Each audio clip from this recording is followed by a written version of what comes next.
Este lugar tranquilo, al este de Grecia, fue testigo de uno de los sacrificios más valientes de la historia. Pues ahí, un pequeño grupo de hombres libres pelearon hasta el final, y aunque cada uno peleaba por su propia polis, en realidad, peleaban por el destino de Grecia. Pero, ¿qué ocasionó este conflicto en primer lugar? ¿Quién ganó al final? ¿Realmente solo 300 espartanos pelearon contra el gigante asiático? Pues esto y más el día de hoy, en Historia y Punto.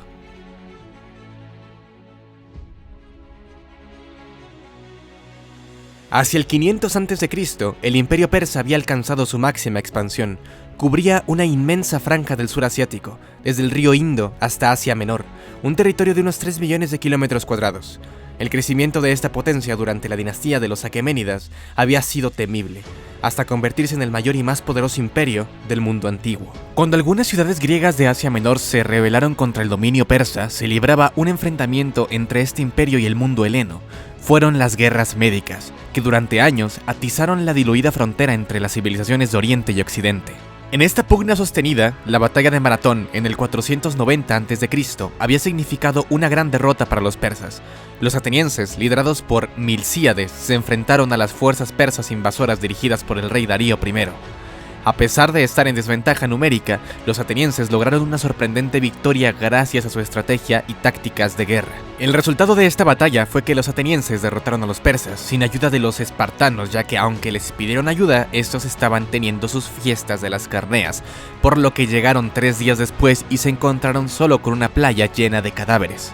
La derrota de los persas infligió un duro golpe a la expansión persa en Grecia. La legendaria hazaña de un soldado ateniense, Filípides, corriendo más de 40 kilómetros desde el campo de batalla hasta Atenas para anunciar la victoria antes de colapsar, también es parte de la historia de esta batalla. Entonces reinaba Darío I, pero ahora su hijo, Jerjes I, clamaba venganza. Persia había tomado la determinación de abordar la invasión definitiva hasta el corazón de la Grecia continental, donde se erigían las polis de Atenas y de Esparta.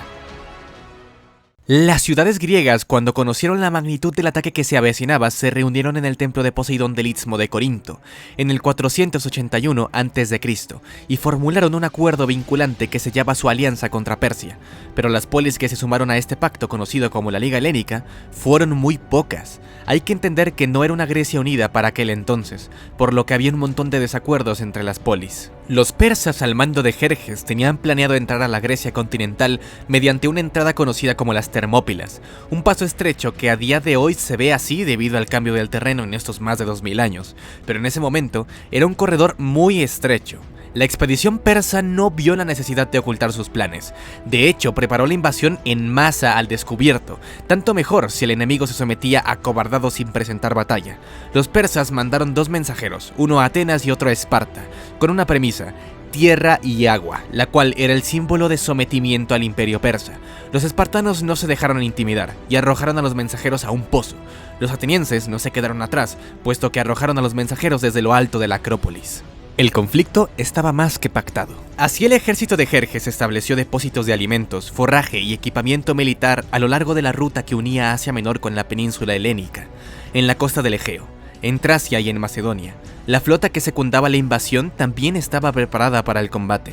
Por su parte, el rey Leónidas I de Esparta, después de consultar a un oráculo y él decidir ir a la batalla, ya que el oráculo dijo que los persas arrasarían la ciudad de Esparta si ésta no sacrificaba la vida de un rey en su defensa, y en otras fuentes dice que el oráculo dijo que Esparta perdería una de 2 cosas, o su libertad o su rey. Por estas 2 razones es que Leónidas participó y le plantó cara al gran imperio persa, teniendo él unos 60 años en el momento de la batalla.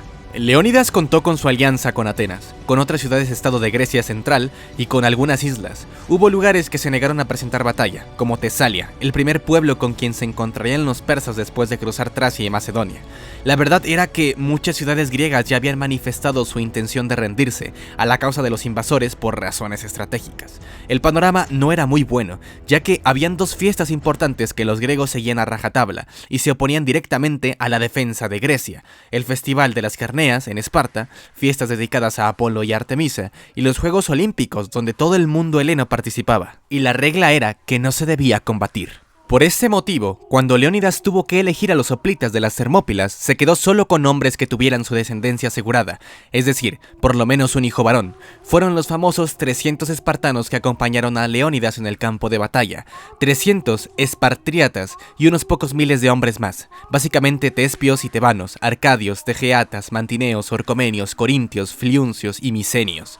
Pero aún así, eran pocos para lo que era el ejército del Imperio Persa, conformado por lo que a día de hoy se cree que fueron 250.000, y con una fuerza de poco más de 7.000 hombres, los griegos, que valientemente marcharon a las Termópilas para hacerle frente al monstruo inmenso que traían consigo los persas. Ante la inferioridad, Jerjes esperó 4 días a que se retiraran.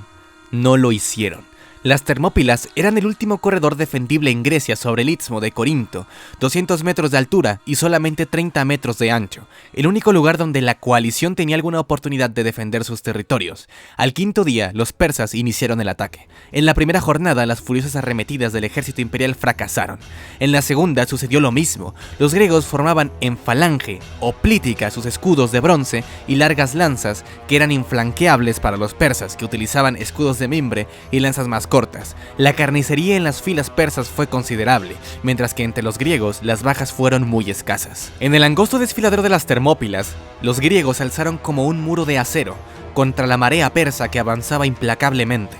Bajo el mando del rey Leónidas I de Esparta, estos griegos con corazones indomables se enfrentaron al gigantesco ejército persa. La batalla fue una danza mortal, donde cada griego defendía su tierra natal con ferocidad inigualable. Lucharon como leones, sin retroceder, sin rendirse, sin temor a la abrumadora adversidad. La pasión por la libertad y la gloria de Grecia fluía a través de sus venas. Día tras día los espartanos resistieron el asalto persa con una tenacidad sobrenatural. Sus lanzas se alzaban como relámpagos y sus escudos eran impenetrables murallas de bronce. Incluso cuando las hordas persas parecían interminables, estos héroes inmortales permanecieron inquebrantables. Finalmente, cuando la traición y el agotamiento amenazaron su resistencia, los espartanos lucharon hasta el último aliento. La batalla de las Termópilas duró solo 7 días, y la derrota se produjo por un informante griego, un traidor de Tesalia, Efialtes, quien mostró a los persas cómo llegar al lugar donde se encontraban los guerreros griegos. Los persas llegaron al corredor que flanqueaba la coalición de Leónidas. Los griegos que Leónidas puso ahí como guardia fueron acabados. Entre los caídos y los que huían, ya no había nada que se pudiera hacer. Leónidas llamó entonces a un consejo de guerra y decidieron que se quedaría él con sus 300 espartanos a ganar tiempo, mientras los demás regresaban para evacuar las ciudades y poder planear una defensa, ahora sí con los ejércitos completos de las polis. Y así fue.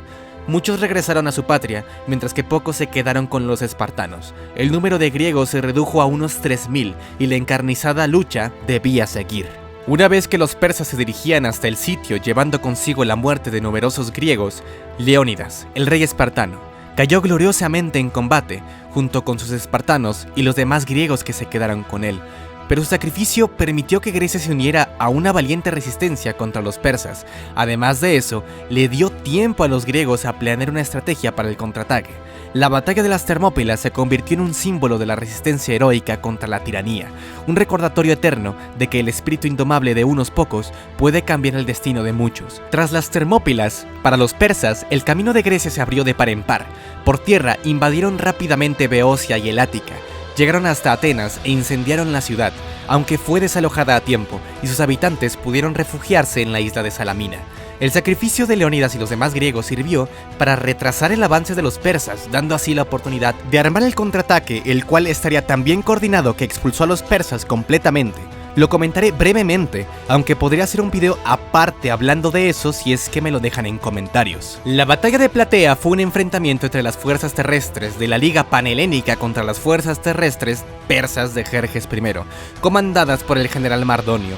Se desarrolló en el verano del 479 a.C., cerca de la ciudad griega de Platea, en la región de Beocia. Esta batalla acabó con una victoria decisiva de los griegos que significó la derrota definitiva del Imperio Persa. Así acabó la Segunda Guerra Médica, y así este conflicto finalizó, aunque Atenas y Esparta, dos ciudades aquí aliadas, después tendrían su propio conflicto, y siglos después Persia sería completamente acabada por un joven rey de Macedonia. Si te gustó el video, no olvides seguirme en mis otras redes donde publicamos todos los días. Suscríbete al canal para no perderte más historias increíbles de nuestro pasado. Esto fue Historia y Punto. Hasta luego.